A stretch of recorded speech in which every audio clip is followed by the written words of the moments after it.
It's the Hawkeyes and the Tigers from Nissan Stadium at the Music City Bowl in downtown Nashville, Tennessee. The Hawkeyes entering this game sitting at 8-4, and Missouri, a top 25 squad, looking to get a win against a Big Ten foe. And this would be a valuable win on the Big Ten resume. I know people nationally look down on some of these bowl games, these non-playoff bowl games, but this is a battle between the two big boy conferences in the SEC and the Big Ten. Should be an interesting one.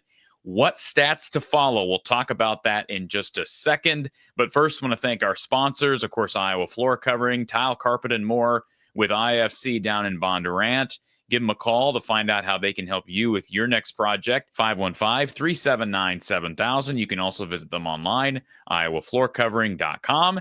And Randy Engel and his artwork down at Under the Kitchen. He is in Mitchellville. Check out his Facebook page. The link is in our description. You can also check out his website. It's underthekitchen.square.site. That's underthekitchen.square.site.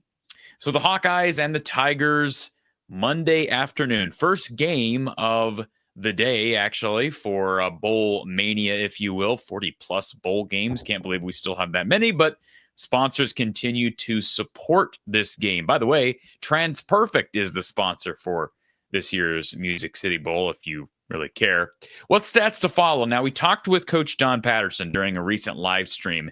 If you missed that breakdown, Coach Patterson gave some interesting tidbits of information, including some information on opt-outs. We'll cover a couple of those, but if you missed that segment from our live show, I'll throw the segment up here in the corner. Be sure you click that. Watch it. Coach Patterson is a treasure. And if you're a Missouri Tiger fan, we do post-game coverage after every Hawkeye game, so feel free to join us after the Music City Bowl, win or lose. Now, of course, some of the major storylines, Iowa running back Caleb Johnson, broken all kinds of records. He is now considered an NFL draft prospect, has opted out of this game. No surprise there. But Iowa's rushing attack, of course, really, really good. You could argue best in the Big Ten, one of the best nationally. In fact, if you look at Iowa nationally in rush offense, they're 20th in the country in rush offense. And yes, it's worth noting that Caleb Johnson was suspended for the first half of week 1, and Iowa was still 20th in the country in rush offense. Now, they're abysmal through the air. I don't think it's as bad as the numbers indicate. They've been so reliant on a really, really progressive and proficient run game. So I think if called upon, if they can get some stability health-wise at quarterback, and we expect that this week with Brendan Sullivan returning, I think they can probably exceed expectations in that category. Now, they are going against a pretty good defense. We'll talk about that in just a second. But the point is, Iowa's strength is their rush offense, but they're down their best running back in Caleb Johnson. They do expect to get Reese Vanderzee, a promising young receiver who played early in the year for Iowa, true freshman out of Northwest Iowa. They expect to get him back following an injury that really sidelined him for much of the second half of the season. Now, Missouri's sort of a carbon copy of Iowa in a few regards. They don't have as dominant of a run game, but they're better on the ground than they are through the air. They're certainly better through the air than Iowa. Missouri really strong defensively. They're 18th in the country in scoring defense. Not as good in scoring offense, 61st, which is really very close to what Iowa is, 71st in the country in scoring offense. So even though Iowa about 130th in the country in total offense, they're still hovering basically right average, right in the middle of everybody in the FBS in scoring offense. Now, Iowa in total defense, 21st in the country compared to Missouri, which is 32nd. So again, comparable numbers. Missouri 60th in total offense. Iowa, I said 130th. They're actually closer to 120th, 119 to be exact. Iowa defensively, you break down those defensive numbers, 27th nationally in rush defense.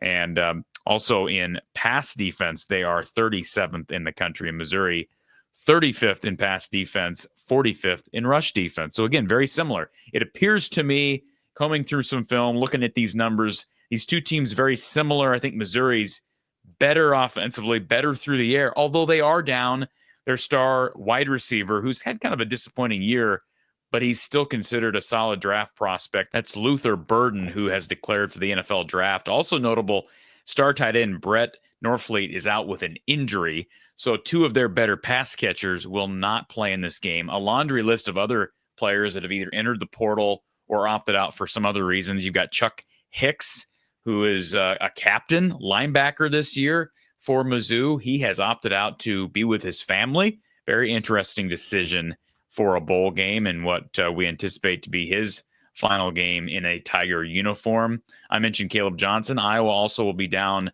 one of their leaders on defense, cornerback Jamari Harris, who was also declared for the NFL draft. But health-wise, Iowa's pretty good. Logan Jones questionable.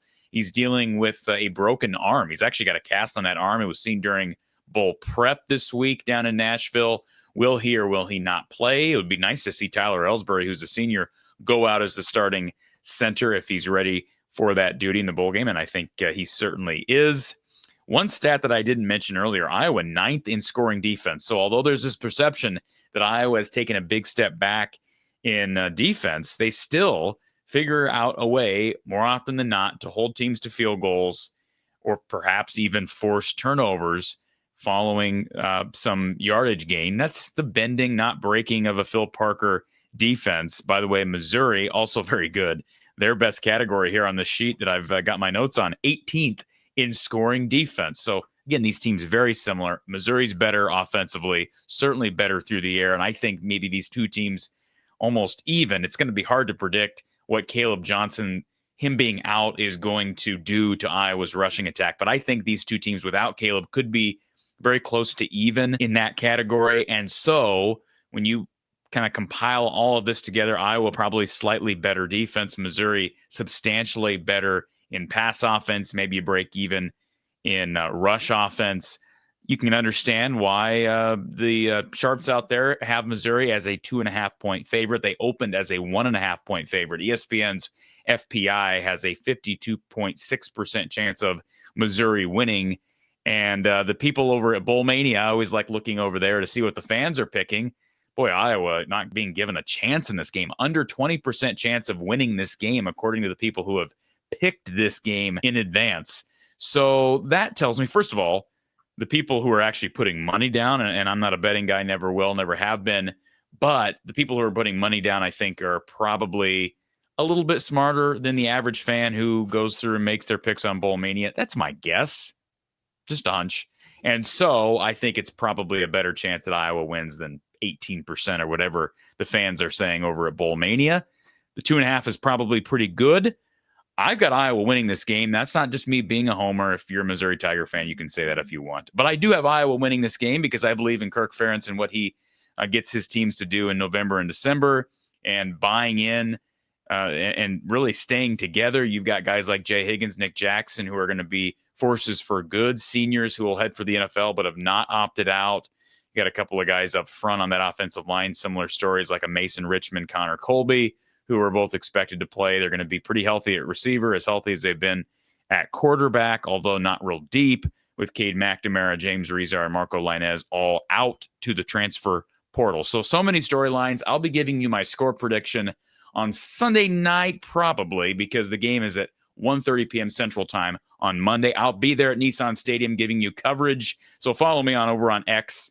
And, of course, we'll have post-game coverage with Coach Patterson. Exact timing of that, we'll see. Again, stay tuned at From the Hawkeye on X and Instagram, From the Hawkeye of the Storm on Facebook. But we'll have coverage from Nissan Stadium in Nashville. Appreciate your support all year, folks. Be sure you tune in for our final edition of Iowa Postgame with Coach Don Patterson of the season. We'll talk to you Monday.